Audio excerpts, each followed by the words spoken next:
Welcome to Carrington, as really we're touching base here in front of our own Sky cameras for the first time to see Michael Carrick's side in training, of course with his new backroom staff, the likes of Jonathan Woodgate, Steve Holland, Johnny Evans, all present as well, Travis Binion too. And to give you some kind of team news immediately, I can let you know that Matthias de Ligt, Joshua Zirkzee not in training this morning. Now de Ligt's missed the last 9 Premier League games with injury, and Joshua Zirkzee we saw in the stands for the Manchester derby looks unlikely to be involved against Arsenal, you could say, for this weekend. We'll see if he's back for Fulham the following weekend, but of course this group of players will be still pretty jubilant and really pleased with what was probably their best performance, of course, this season against Manchester City in that 2-0 win in the Manchester derby on Saturday.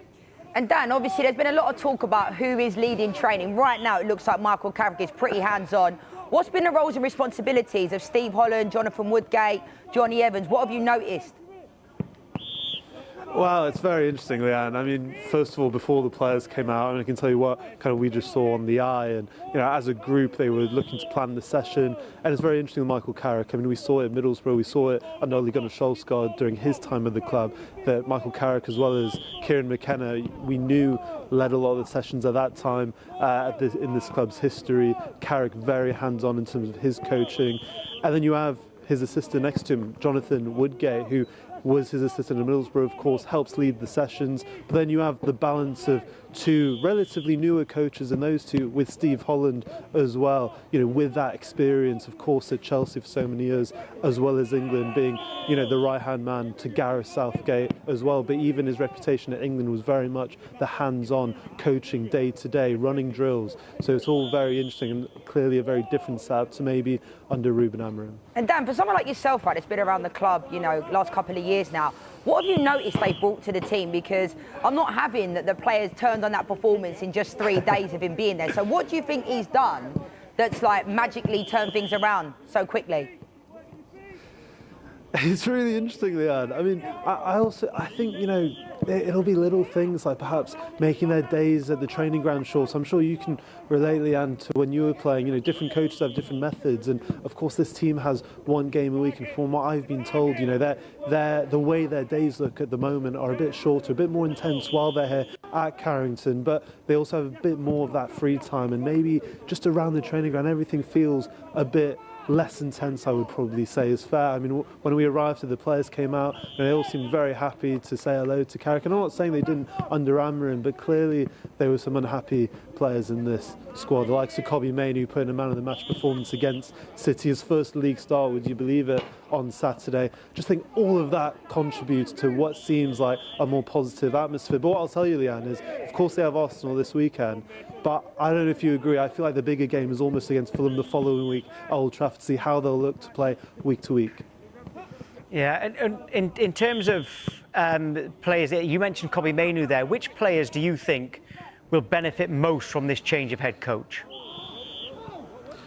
Well, change of head coach brings a change of system, doesn't it, Tom? And as we saw against Manchester City, they defended 4-4-2, but went forward in a bit more of a 4-2-3-1. And Kobbie Mainoo, of course, really benefited from that. I mean, we saw all of his talent on that occasion. But really, I mean, you look at a lot of these players, I mean, you could almost, look, I've said all month that United are unlikely to do any business this window, but you almost hope that some of these players could be like new signings. I mean, Manuel Ugarte is someone who has struggled a little bit in the last, 6 to 8 months or so with his form, but he had a positive cameo on the weekend. Patrick Dorgu was absolutely fantastic in the Manchester derby, but also following a bit more of an upward trajectory in the last few weeks as well. So you do feel like there's a lot more potential in the squad that wasn't maybe being exploited under Ruben Amorim, and that all feels a lot more positive, especially when you consider that they have 1 game a week. They have so much more time on the training ground than all of their competitors around them, chasing that Champions League spot, and that has to be a benefit, and that's what Michael Carrick and his staff will be trying to deliver in these sessions that hopefully go into more positive results. I mean, this United team have really struggled to put together consistent results, and that will be the biggest challenge for this team, I think, post-Arsenal, whatever happens in that game after the weekend. Yeah. Okay, Dan, thank you. Nice one, Dan, thanks. Of what Carrick offered on a goal kick. He knew, obviously, that Man City was going to press. But what I like, if you compare it to what Man City did you are going to explain it. But first, I need to explain what's going to happen to be able to explain what happened at the top, because they happen at the same time.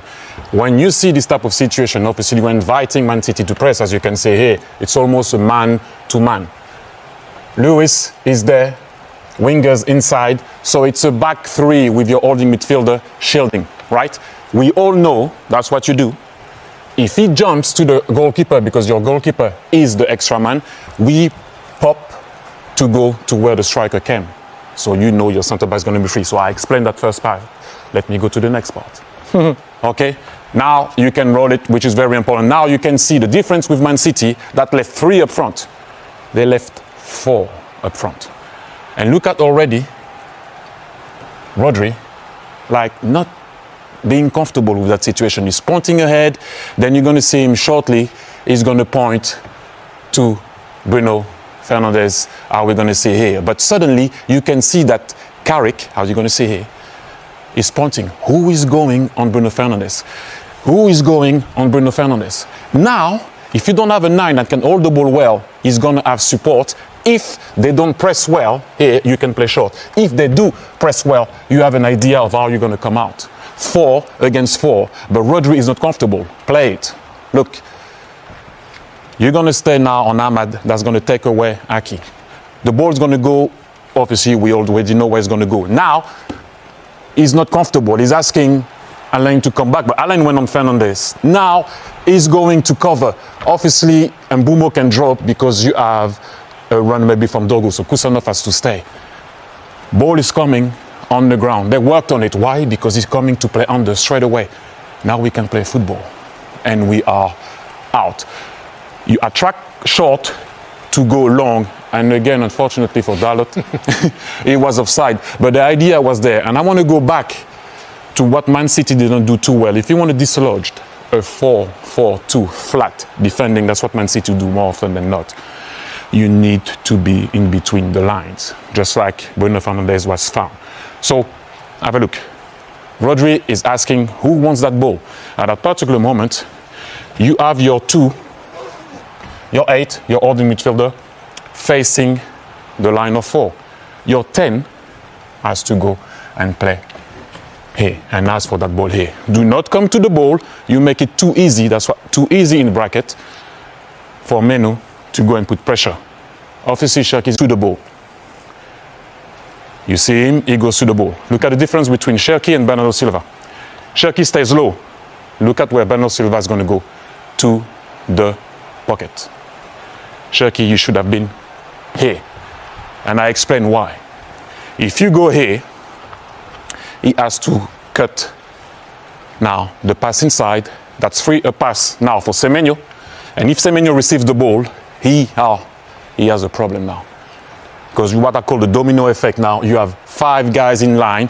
On the contrary to you, it's a 3-2-5, but then you can operate and you can hurt now that team in a 4-4-2 flat. But Cherki kept on coming to the ball and going low.